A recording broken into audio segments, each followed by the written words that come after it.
Para saan pa ang mga batas natin na pinasa ng Kongreso mismo kung hindi natin tutuparin, kung hindi natin susundin?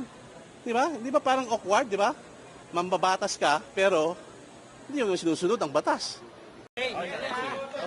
Kuya, babalo ko konti. Babalo. Yan. Okay? Baba pa ng konti, baba pa ng konti. O, yan. Okay na? O, sige. Okay. Good morning po. Magandang umaga po sa inyong lahat. Maraming salamat po. Nandito po kayo.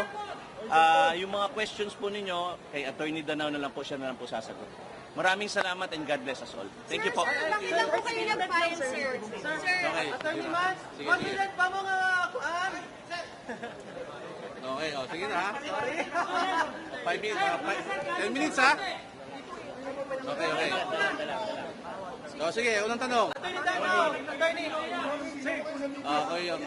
Okay, ang pinahal po namin is isang criminal case po dahil sa paglabag ng Section 8A, RA 9160 na naamendihan ng RA 11521. Ang sinasabi po sa batas ay bawal po na isiwalat ng AMLAC kahit anong informasyon na nalakap nila sa mga bangko. So yun po yung sinasandigan namin, yung Section 8A po ng RA 9160. Sir, sabi naman ng Congress, they have the power daw ang Congress ang subming power. Teka lang. So, kung babasahin po natin yung batas na yon, na-amendahan siya noong 2021, RA 11521. Inamendahan ng RA 9160. So, 2021 po, yung batas na yan, pinatupad po ng Kongreso, di ba? So, ang batas, bago maging batas, pinag-uusapan, di ba, sa House, sa Senado.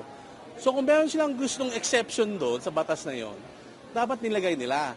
Ang Section 8A po ay malinaw. Nasabi ron, the AMLAC and its secretariat shall not in any way disclose any information in any manner. So anong ibig sabihin ng in any manner? Sa kahit na anong pamaraan, hindi pwedeng maglabas ng informasyon ang AMLAC. So kung gusto nilang may exception doon, dapat Kongreso mismo nagsabi na except number A, except number 2. Wala eh. Basahin po natin Section 8A. At ang buong AMLA na batas, wala pong exception. Attorney, bakit kasama sa mga sinampahan ng reklamo yung mga kongresista mula sa Liberal at Bayan? Hindi naman dahil sa liberal or bayan sila. Dahil kung makikita po natin ang nangyari sa Kongreso, sa House Committee on Justice, sila po yung nag-udyok na ilabas. Di ba sila yung nag-motion, sila yung nag-second motion, at pinirmahan yung sabpina. Na dahil dun sa pinirmahan nilang sabpina, nilabas naman ng AMLAC. So yun po yung kaso namin. Kung sino man po ang lahat nung may kinalaman sa paglalabas ng mga informasyon daw tungkol daw sa mga bond transaction na ito, ay dapat managot. Yun na naman ang sinasabi ng aming kliyente si Atty. Carpio. Kung ano sinasabi sa batas, dapat sundin natin. Kung nilabag mo, ano gagawin mo pag nilabag? Di ba? Kasuhan ng kaso. Ito na po yun. Tera. Ano po yun? Do you maintain na wala pong wrongdoing doon sa 6.7 billion daw sa account po nila Sir Manasseh? Ay, ang kaso namin na sinampa rito, hindi po ang issue ron yung totoo o hindi. Diba? Ang sinampa namin kaso tama ba na ginawa ng AMLAC na magpalabas daw ng mga transaction reports?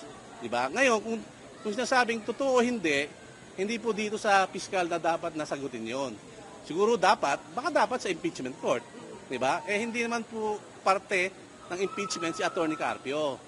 Pinipilit po siya na madawit sa impeachment na pribadong individual. Diba? Hindi naman porket may akusasyon ka o meron kang hinanaing sa isang tao, pwede ka nang gumawa ng labag sa batas. Pwede ka nang gumawa ng illegal. Diba? Para saan pa ang mga batas natin na pinasa ng Kongreso mismo kung hindi natin tutuparin, kung hindi natin susundin. Diba? Di ba parang awkward, di ba?